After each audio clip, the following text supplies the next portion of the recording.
आदाब नमस्कार, आप देख रहे हैं रुस्तमे खबर न्यूज़ 24। भारतीय किसान संगठन के जिलाध्यक्ष एवं मेरठ मंडल प्रभारी गाजियाबाद को नज़रबंद करते हुए प्रशासन। उत्तर प्रदेश के जनपद गाजियाबाद से भारतीय किसान संगठन के कार्यकर्ता व किसान 20 तारीख में मुख्यमंत्री योगी आदित्यनाथ और प्रधानमंत्री नरेंद्र मोदी जी गाजियाबाद आ रहे हैं। सुबह 6 बजे से पुलिस प्रशासन भारतीय किसान संगठन के जिला अध्यक्ष एवं मेरठ मंडल प्रभारी गाजियाबाद को नज़रबंद करते हुए प्रशासन उनके आवास पर पहुंचे नज़रबंद किया। भारतीय किसान संगठन के कार्यकर्ता और हाईटेक और वेब सिटी से पीड़ित किसान को हक दिलाने के लिए भारी संख्या में मुख्यमंत्री और प्रधानमंत्री नरेंद्र मोदी को ज्ञापन सौंपने के लिए जाना था, लेकिन पुलिस प्रशासन ने उनके आवास पर पहुंचे और उन्हें नज़रबंद किया। मौके पर मौजूद भारतीय किसान संगठन के जिलाध्यक्ष लोकेश नागर, आनंद नागर, नितिन प्रधान, मनोज यादव, स्वीटी सैनी, ब्रजेश शर्मा, महेंद्र प्रधान, राजेश यादव, गुड्डू, राजू शर्मा, ब्रजेंद्र शर्मा शामिल रहे। जय किसान लड़ेंगे जीतेंगे, लड़ेंगे जीतेंगे, लड़ेंगे जीतेंगे। साधारणतः इकला से भारतीय किसान संगठन के लोग भारी संख्या से ज्ञापन देने के लिए जा रहे हैं मुख्यमंत्री जी को, क्या कहना चाहेंगे? इसमें कहना ये है कि हमारे यहाँ 2 बिल्डर काम कर रहे हैं जी। 2005 से इनको लाइसेंस मिला हुआ। पहले तो web city, hitech web city के नाम से, दूसरा हाईटेक सन सिटी के नाम से, और इनको 4500 एकड़ के लाइसेंस दे दिए और देने के बाद में अभी तक कोई सी का भी डीपीआर पास नहीं है।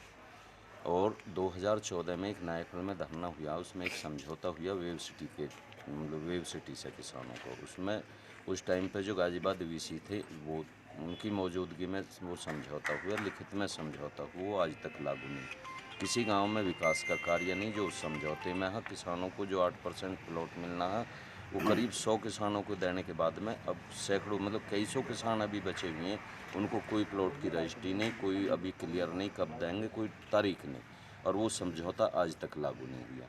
दूसरा एक सन सिटी है, सन सिटी में 2016 से 24 अप्रैल 2016 से किसान धरने पे बैठा। एक बात हम पूछना चाहते हैं शासन और प्रशासन दोनों से कि एक भाई को मेरी ज़मीन इकला में भी है, मुझे इकला में प्लॉट मिलेगा, मेरी ज़मीन डासने में, मुझे डासने में प्लॉट नहीं मिलेगा। वेब सिटी प्लॉट देगा, सन सिटी प्लॉट नहीं देगा। वो कम से कम एक्सेप्ट तो कर रहा है, ये तो एक्सेप्ट भी नहीं कर रहा। 2016 से किसान धरने पे बैठा, कोई सुनने वाला नहीं। यहाँ से लेकर मुख्यमंत्री तक कई बार भी हम पहले ज्ञापन दे चुके हैं, डीएम साहब को कई बार अवगत करा चुके हैं, लेकिन आश्वासन के बाद कोई कार्रवाई इस पर होती नहीं। अब ये है कि कब तक हम बैठे रहेंगे, आगे की रूपरेखा तैयार करेंगे, इस लड़ाई को बार बार की लड़ाई लड़ेंगे।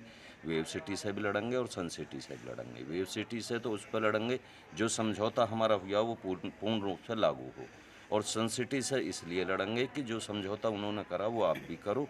और किसान कब तक बैठा रहेगा? 2016 से आज तक किसान धरने पे, और ये कब तक बैठा रहेगा, कब तक इसे देखोगे? जब भी कोई बात आती है, कोई उनके हक की बात हो तो सारे लोग उनके लेके एसडीएम साहब से और तहसीलदार साहब से और पुलिस से उनके समर्थन में आके खड़ी हो जाती है। मैं खुद हाई कोर्ट गया, सन सिटी के खिलाफ डीपीआर के, जब तक किसानों को ना सुना जाए, जब तक इनका डीपीआर पास नहीं होना चाहिए। हाई कोर्ट ने साफ शब्दों में कहा है कि जब तक किसानों की समस्याओं का समाधान ना हो तब तक कोई भी डीपीआर पास नहीं होगा। इसी वजह से इन्होंने इस डीपीआर को रोक दिया, वो पास नहीं हुआ। उसके बाद भी वो सड़क का काम कर रहे हैं। अगर शिकायत करने जाओ तो इनको वो कोई उस पर कार्रवाई नहीं है। किसान एक खड़ा होकर कहीं भी चला जाओ उस पर 10 मुकदमे लग जाएंगे। इन्हें ये डासने धरने के उसमें मुझ पर 7 मुकदमे, उस टाइम पे मसूरी थाना था, 7 मुकदमे मुझ पर लगा दिए। कोई पूछे किससे रंगदारी मांगी, वो मुझे चेहरे से नहीं जानता जिसने मेरे खिलाफ रिपोर्ट दर्ज करी है। तो ये किसानों का उत्पीड़न है। ये उत्पीड़न कब तक चलता रहेगा? और ये उत्पीड़न ज़्यादा इसी सरकार में बढ़ा। अब से पहले भी 2 सरकार रही, बसपा की सरकार भी रही, सपा की भी रही।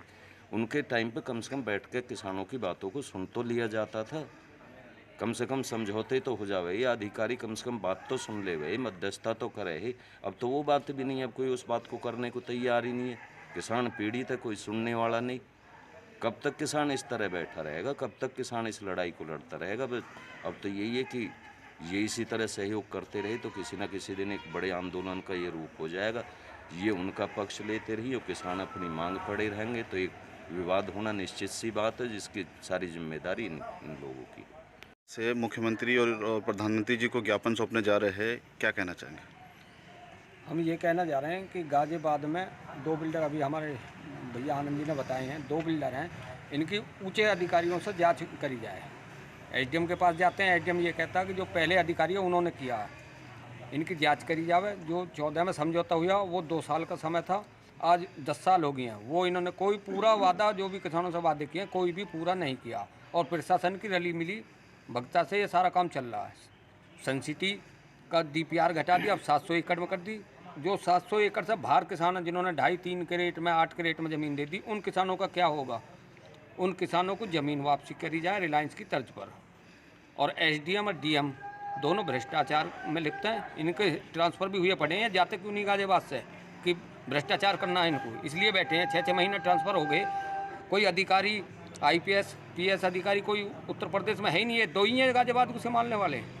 तो ये एक यहाँ के बिल्डर से नहीं, एक BIT बिल्डर है वहाँ पे विजयनगर में, वहाँ पे प्रधानमंत्री योजना के 25 मकान तोड़ दिए। उसमें हमने जो शिकायत करी, आज हमारे द्वारा मुख्यमंत्री सचिव के वहाँ से भी फ़ोन आया सारी कि तुम्हारी समस्या ख़त्म होगी। नहीं, DM और SDM रली मिली करके और ये कहते थे कि समस्या ख़त्म होगी। हमारे यहाँ 8 साल से सन सिटी का धरना चल रहा है। 8 साल पूरे भारत में, क्या पूरे विश्व में, मतलब भारत की बात करूँगा, पूरे भारत में इतना बड़ा कहीं भी धरना नहीं हुआ। 13 महीने का धरना किसानों का भी हुआ, वो भी 13 महीने में समाप्त हो लिया। 8 साल हमारे प्रशासन की आंखों में शर्म नहीं रही कि किसान दर दर भटक रहा है। कंपनी में जाते हैं, DPR होगा जब प्लॉट मिलेंगे। क्यों मिलेंगे भैया? 2 साल का टाइम है, 2 साल में दे दाम है। क्यों छोड़ कर भाग रहा ज़मीन? हम तो वहीं तक दे रहे हैं ज़मीन, अन्य तो सारी छोड़ दें। जैसा आज प्रशासन भी आपके घर पे आया हुआ है, नज़रबंद भी किया जा रहा है, आपको क्या कहना चाहेंगे इसके लिए? प्रशासन का तो काम है पुलिस को किसानों के सामने उलझाने का। हम ये कहते हैं कि प्रशासन 3 घंटा का टाइम दे दे, हम सारे फैसले ले लेंगे इन बिल्डरों से। मात्र 3 घंटा का प्रशासन टाइम देगा नहीं। क्यों? SDM हमारा भ्रष्ट बैठा है यहाँ पे, किसानों की बात सुनता ही नहीं है। जाकर वेब सिटी का या सन सिटी का कोई भी एक किसान चला जावे और लेटर धर दे जी मैं वेब सिटी से आया हूँ या सन सिटी से आया हूँ, भाई इतनी सुनेगा, बाकी अपनी अपनी कहेगा कि जो पूर्व अधिकारी है वो कर गए, वो कर गए। भाई भैया तू किसको बैठा है हमें ये बता दे। जब तू हमारी किसानों की बात नहीं सुनेगा तो फिर काहे बैठा है यहाँ? अपने घर बैठ, जैसे हम बैठे हैं अपने घर। भारी संख्या से किसान संगठन यहाँ से इकला से ज्ञापन देने के लिए प्रधानमंत्री और मुख्यमंत्री को देने जा रहे, क्या कहेंगे इसके? मैं पूर्व प्रधान नितिन नागर, आज जो प्रधानमंत्री व मुख्यमंत्री आज हमारे जिला गाजियाबाद में रैपिड रेल का उद्घाटन करने आ रहे हैं, हम केवल ये जानना चाहते हैं कि 2006 से लेके 5-6 से लेके अब तक 14 गांवों को बंधक बना के इन्होंने रखा हुआ है। हम अपनी ज़मीन पे ना तो हम कोई विकास कर सकते, ना उससे कोई डेवलपमेंट कर सकते। 2 बिल्डरों ने अब तक हमारे पूरे क्षेत्र को बंधक बना रखा। आखिर क्यों बना रखा? एक बड़े बिल्डर को इतना बड़ा क्षेत्र देने की क्या आवश्यकता है? वो इतने टाइम में 15-16 साल में वो पूरे क्षेत्र को डेवलप नहीं कर पाया है। मेरी जो है भारत सरकार प्रधानमंत्री से मांग है कि इन दोनों बिल्डरों का लाइसेंस निरस्त किया जाए और किसानों को मुक्त किया जाए, जिससे वे अपनी ज़मीन पर स्वयं विकास कर सके, स्वयं अपनी बिल्डिंग बना सके और अपने फ्लैटों को स्वयं नक्शा पास करके वो बेच सके। ये हमारी अपनी एक मुख्य मांग है।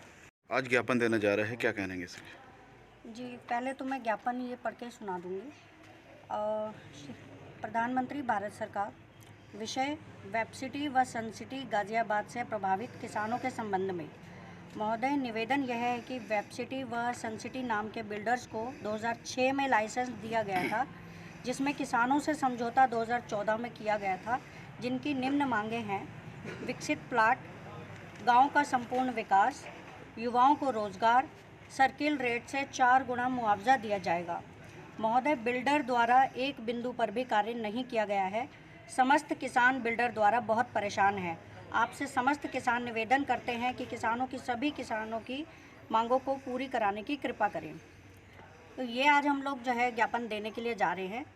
और मैं यही कहना चाहूँगी प्रशासन से भी, चाहे पुलिस है, चाहे SDM है, चाहे हमारी सरकारें हैं, किसानों के उत्पीड़न का मतलब है कि पूरे देश का उत्पीड़न, पूरे देश का नुकसान होगा। अगर किसान का नुकसान है तो किसानों की ज़मीनें हड़प हड़प के आप बड़ी बड़ी बिल्डिंगें, बड़े बड़े ऑफिसेज बनाते हैं, ये बोलकर कि आपके लिए बनाया जा रहा है, पूरे देश की सेवा के लिए बनाया जा रहा है, लेकिन उन्हीं ऑफिसों में हमारी जनता भी नहीं जा सकती है। आप देख लीजिए, यहाँ पे अभी नज़रबंद कर दिया गया है।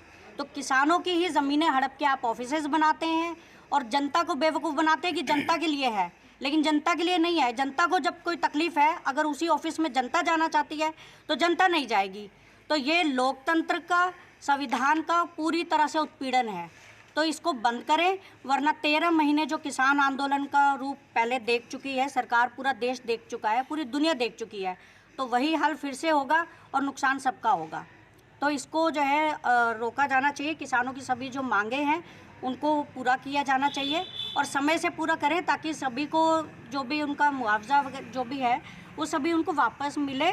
और इनको ये लोग अपना किसान जो है हमारे, ये अगर सहूलियत से रहेंगे तो पूरा देश हमारा उन्नति करेगा, वो सभी को मालूम है। तो किसानों के साथ ये गलत जो है वो नहीं होना चाहिए। इसमें प्रशासन, चाहे SDM है, चाहे पुलिस है, चाहे हमारी सरकार है, सभी को ध्यान देना चाहिए।